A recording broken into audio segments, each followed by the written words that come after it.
বলছে আমাদের যে শুদ্ধ ভক্তি যার জন্য কি করতে হবে, শুদ্ধ ভক্তির উদয় হতে গেলে বলছে শুদ্ধ ভক্তির জন্য আমাদেরকে সব থেকে আগে যেটা করতে হবে বলছে আদৌ শ্রদ্ধা। কিসের ভিত্তিতে ভক্তিটা উদয় হবে, কি করলে ভক্তিটা উদয় হবে? শ্রদ্ধা না হলে কখনো ভক্তি আসে না। কার প্রতি শ্রদ্ধাবান হতে হবে? বলছে ভগবানের প্রতি শ্রদ্ধাবান হতে হবে। তাহলে সেই শ্রদ্ধাটা আসবে কিসের মাধ্যমে? বলছে নৈষ্ঠিক আচারের মাধ্যমে শ্রদ্ধাটা আমাদের মাধ্যমে প্রবেশ করে। নৈষ্ঠিক আচার মানে নিষ্ঠা, যার মাধ্যমে ভক্তিটি আমাদের ভিতরে প্রবেশ করতে পারে। নিষ্ঠা না থাকলে কোনো ব্যক্তির ভিতরে ভক্তি আসে না। তাই ভগবানের ভজন করতে গেলে সর্ব অগ্রে যেটা দরকার আমাদের সেটা হচ্ছে নিষ্ঠা, যেটা আমাদের মধ্যে একান্তই প্রয়োজন। বলছে ভক্তি আমরা যে করি, আমাদের ভক্তি কিন্তু এক নয়। এক যদি হতো তাহলে গোবিন্দ বিনা আমরা কাউকে চিনতাম না। চিনতাম কি? এই আজকে মনসা পুজো, কালকে শীতলা পুজো, কালকে শনি পুজো, কালকে দুর্গা পুজো। তা ভক্তি কি এক রয়েছে? ভক্তি তো ভিন্ন। বলছে তোমার যদি ভক্তি কাউকে দিতে হয়, সেই ভক্তিটি গোবিন্দ পাদপদ্মে সমর্পণ করো। কেন?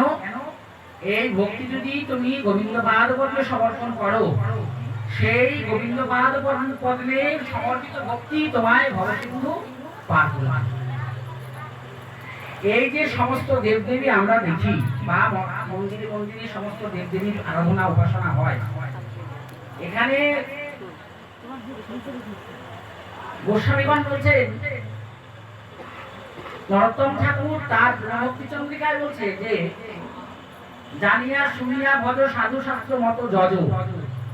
এই যে যাজন, কি ভক্তি করলে আমার কি হবে? আমি যে কৃষ্ণ উপাসনা করবো, দীক্ষা নেব, এই করলে আমার কি হবে, এটাকে আমার জানতে হবে। আমি কেন অন্যের কথায় আমি দীক্ষা নেব? কখনোই নেব না। আমার কি উপকার হবে সেটা আমাকে জানতে হবে। দীক্ষা নিলে আমার কি হবে? ধন দৌলত হবে, অর্থ উপার্জন হবে, সয় সম্পত্তি হবে, না অপুত্রের পুত্র হবে? দীক্ষা নিলে কি হবে? বলছে দীক্ষা শব্দের অর্থটা আগে জানতে হবে, না দীক্ষা নিলাম ওই মানুষের কথায় দীক্ষা নিয়ে দুদিন পরে সেটা আর কারো কাছে থাকবে না। কাউকে দেখা হলে জিজ্ঞেস করলে বললে সে বলে না আমার আর গুরু মন্ত্র মনে নেই, ওই নিয়েছিলাম বাংলাদেশে ওই পর্যন্তই সার। তাহলে এমন দীক্ষার আমার মানেটা কি? যে দীক্ষা নিয়ে আমি গুরুদেবের যে স্বরূপ সেটাই বিস্মরণ আমার হয়ে যায়, তাহলে সেরকম দীক্ষা আমার দরকার। তাই জন্য বলছে যে সৎগুরু শরণাপন্ন। আর সৎগুরুকে বলছে, তাই জন্য ঠাকুর মহাশয় কলম দিলেন তার ভক্তি চন্দ্রিকায়, যে জানিয়া শুনিয়া ভজ সাধু শাস্ত্র মতো যজ। এই যে যাজন আমরা করছি সেটা সাধু শাস্ত্র সম্মতি কিনা, শুধু সাধু বলে দিল বা গুরুদেব আমায় বলে দিল, ঠাকুর মহাশয় ভেঙে দিচ্ছেন। এই যে তিনি কয়েকটা লিখলেন, জানিয়া শুনিয়া ভজ সাধু শাস্ত্র মতো যজ, যে কয়েকটা তিনি দিলেন তার নিচে তিনি টিকা করলেন। কি করলেন? বলছে গুরুবাক্য তুমি শুধু বিশ্বাস করলে হবে না, আমি গুরুবাক্যে দৃঢ় বিশ্বাস রাখলে হবে না, আমায় দেখতে হবে শাস্ত্র কি বলছে, সাধু কি বলছে, গুরু কি বলছে। একই তিনটি সমান? গুরুদেব এক নির্দেশ করবে অথচ শাস্ত্রের সাথে তার কোনো মিল নাই, সেই নির্দেশ মানা যাবে না। এদের ভক্তি চন্দ্রিকায় স্পষ্ট উল্লেখ করা আছে। বলছে যদি গুরুদেব শাস্ত্র বিমুখী হয় তাহলেই তার উপদেশ শাস্ত্র বিমুখী হবে। আর যদি গুরুদেব শাস্ত্র অধ্যয়ন করে, সত্যি শাস্ত্র সম্বন্ধে তার ধারণা আছে, জ্ঞান আছে, তাহলে শাস্ত্রের মধ্যেই তিনি তার শিষ্য বা ভক্তকে উপদেশ করেন। কেননা সেই উপদেশ গ্রহণ করে শিষ্য আলোর পথে দিশা খুঁজে পাবে। তো আজকে অধিক কথায় যাব না, এই স্বল্প কথার মাধ্যমে ভগবানের কথা যেখানেই হয়, যাই হয়, সবটুকুই ভগবানের কথা, অমৃত। এখানে আজকে একজন পাঠকের পাঠ করার কথা ছিল, কোনো কারণে সে এসে উপস্থিত হতে পারেনি। এখনো অধিবাসের অর্জন হয়নি, অধিবাস হবে রাত বাড়ছে। অতিরিক্ত আর কথা বলে আমরা সময় নষ্ট করব না। তো ভগবত গীতা আমরা একটুখানি শুধু আস্বাদন করব, আমি এর ব্যাখ্যা করব না, শুধু একটু পড়ে যাব, কারণ এই ব্যাখ্যা করতে গেলে সময় সাপেক্ষের ব্যাপার। আর বলছে হরি কথায় হরি নাম। তো আমরা যত হরি কথা আস্বাদন করবো মনে হয় করেই যাই, এর কোনো শেষ নাই। তো শ্রীমদ্ ভাগবত গীতায় অর্জুন ভগবানের কাছ থেকে মুক্তির পথ তিনি খুঁজে পেলেন। কি করলে জীবের মুক্তি হয়। তো ভাগবত গীতায় সুন্দর করে অর্জুনকে তিনি বুঝিয়ে দিলেন প্রত্যেকটি যোগের মাধ্যমে। সেই যোগের থেকে আমরা ভক্তি যোগটি শ্রবণ করব। ভাগবত গীতায় বলছে সব 18টি অধ্যায়ের মধ্যে ভক্তি যোগটি হচ্ছে সর্বশ্রেষ্ঠ। কেন না, বলছে এই ভক্তি যোগের মাধ্যমে ভগবত জ্ঞান ভক্তের হৃদয়ে প্রবেশ করে। তো এখন এই ভক্তিকেই দেখবেন ঠিক মাঝখানে এই ভক্তি যোগটি রয়েছে। গীতার আগেও না পরেও না, মাঝখানে ভক্তি যোগ রয়েছে। বলছে ভক্তি সবসময় মাঝখানে। তো সেই ভক্তি যোগটি আমরা শ্রবণ করব। ভগবান অর্জুনকে বলছেন,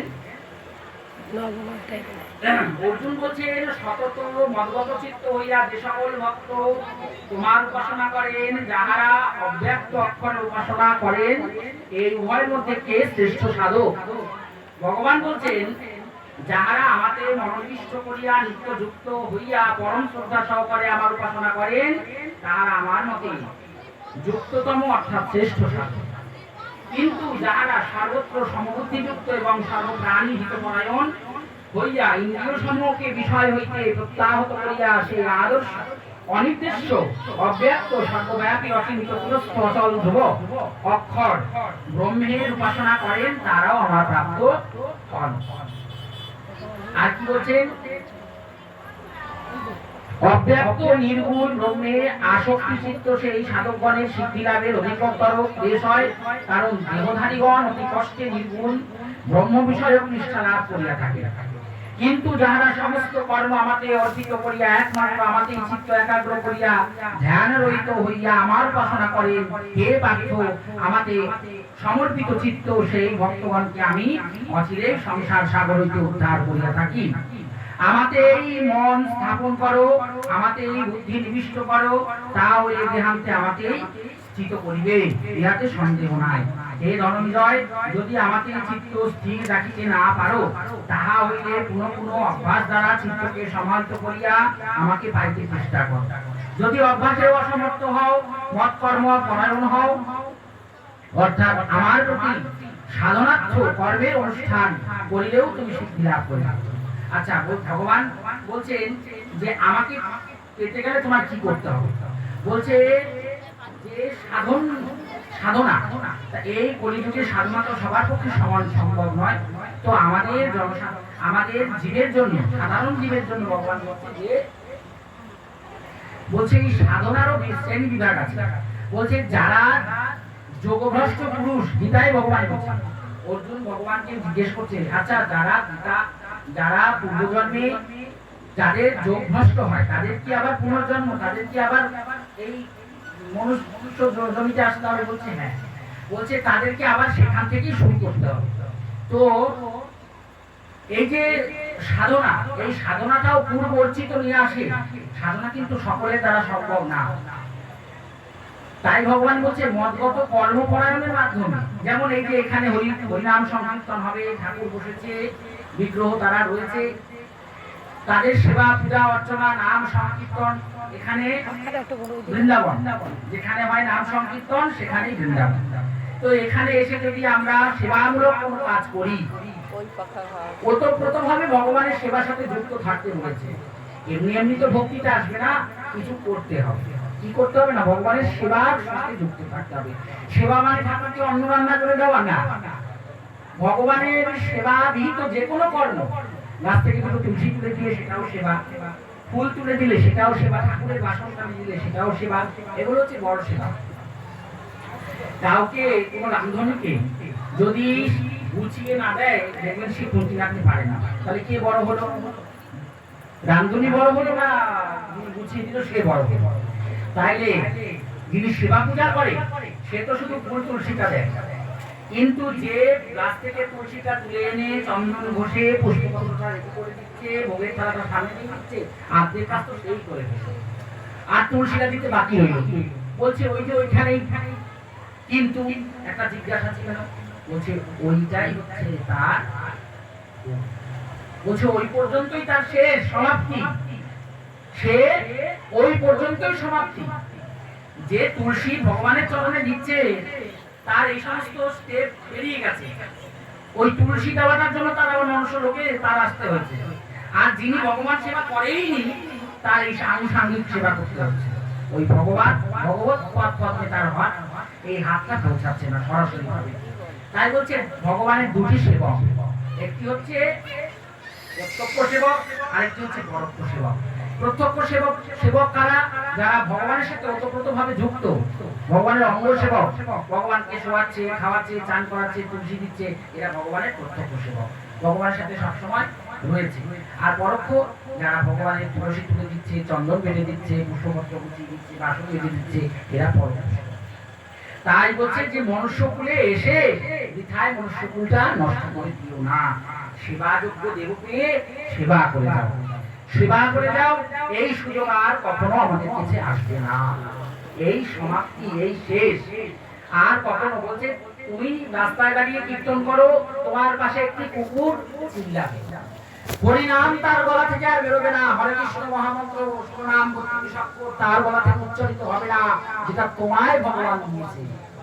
আমরা এটা নষ্ট করছি কিনা? করছি তো। তাহলে তুমি যদি একটি তরুর নিচে দাঁড়িয়ে হরে কৃষ্ণ নাম তুমি উচ্চারণ করো, সেই তরুটি তোমার নামে উদ্ধার হয়ে যাবে, কিন্তু সে কি এই নামটি করতে পারবে? তাই বলছে মনুষ্যকুলে এসে নামের মাধ্যমে নামকে আশ্রয় করে তুমি সেবা করে যাও। চৈতন্য চরিতামৃতে বলছে নাম যুগে কলিযুগে নাম রূপে কৃষ্ণ অবতার, নাম হয় সব জীবেরও নিস্তার, সব জীবের নিস্তার হয় কি নাম? নাম। কলনাস্তে কোনাস্তে গতির অন্ত। কিসের জন্য? বলছে এই নাম বিনা কোনো গতি নাই, গতি নাই। আর কি বলছে? যিনি কাহাকেও দেশ করে না, যিনি সকলের প্রতি নিত্য ভাবাপন্ন দয়াবান, যিনি সমস্ত বুদ্ধি অহংকার বর্জিত, যিনি সুখে দুঃখে সমভাবাপন্ন, সদা সন্তুষ্ট সমাহিত চিত্ত সংযত স্বভাব, যিনি বিশ্বাস বিশ্বাসী, যাহার মনোবুদ্ধি আমাতে অর্পিত, ইদৃশ মদভক্ত আমার প্রিয়। আবার ভক্ত হলে হবে না, ভক্তের মধ্যে কয়েকটি গুণ বর্জিত থাকতে হবে। তিলক পরি, বড় বড় মালা পরি, সাদা পোশাক, গেরুয়া পোশাক পরি আমি বড় ভক্ত না, এ করলে হবে না। ভগবান নিজের মুখে বলেছে যার ভিতরে ঈর্ষা নেই, কোনো দেশ নেই, পরশ্রীকাতরতা নেই, সে আমার ভক্ত। যাহা হইতে কোনো প্রাণী উদ্বেগ প্রাপ্ত হয় না, যিনি স্বয়ং কোনো প্রাণীর প্রতি উত্তপ্ত হন না, এবং যিনি হর্ষ অমর্ষ ভয় উদ্বেগ হইতে মুক্ত, তিনি আমার প্রিয়। বলছে যার থেকে কোনো প্রাণী, মানুষ তো দূরের কথা, কোনো কীট পতঙ্গ পশু পাখি কেউ বিরক্ত হবে না, আর সে কাউকে বিরক্ত করবে না, সে আমার উত্তম প্রিয় ভক্ত। তাহলে ভক্ত কি এত সোজা? নারদ মুনি ভক্ত খুঁজছেন, বৃহৎ ভাগবতামৃত গ্রন্থে নারদ মুনি ভক্ত খুঁজে বেড়াচ্ছেন, কি ভক্ত আছে। শিবলোক, ব্রহ্মালোক, বিষ্ণুলোক কোথাও গিয়ে ভক্ত খুঁজে পাচ্ছে না। পঞ্চ পাণ্ডবদের কাছে গিয়ে বলছে তোমরা ভগবানের ওতপ্রোত ভাবে প্রিয় ভাজ্য, তোমরা ভগবানের প্রিয় ভক্ত, আমায় সেই ভক্তি দান। বলছে না না না না না, আমরা ভক্ত নই, ভক্ত দেখতে হলে বৃন্দাবনে যাব। কাকে ভক্ত বলে? তাই তো বলছে মহাপ্রভু স্বরূপ রায় রামানন্দের সাথে যে গোপনীয় ভজন তত্ত্বটি আমাদের দান করলেন, সেটি হচ্ছে গোপী প্রেম, গোপী ভাব, মঞ্জুরি ভাব।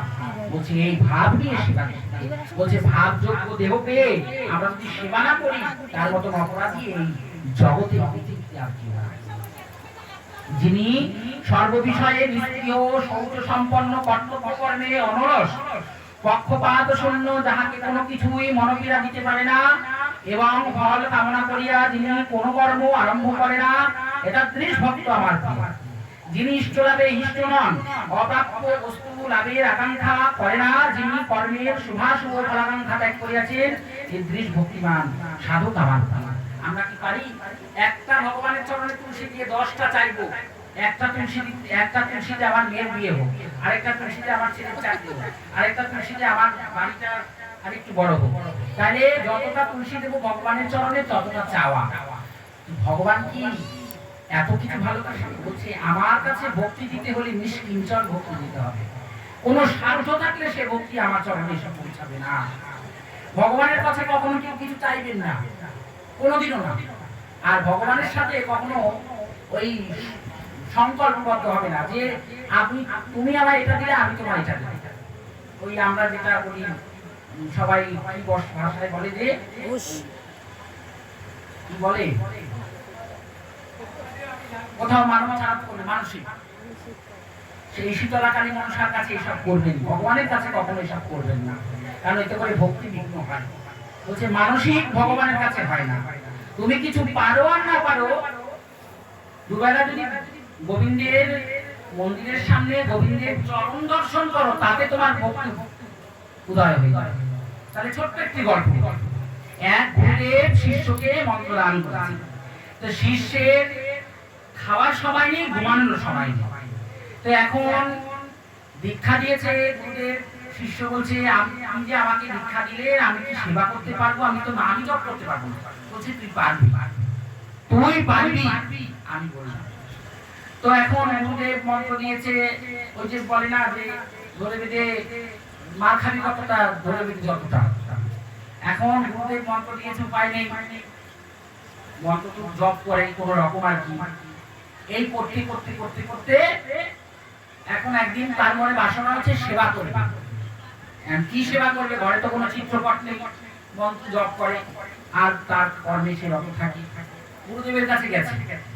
তো এখন গুরুদেবকে গিয়ে বলছে, গুরুদেব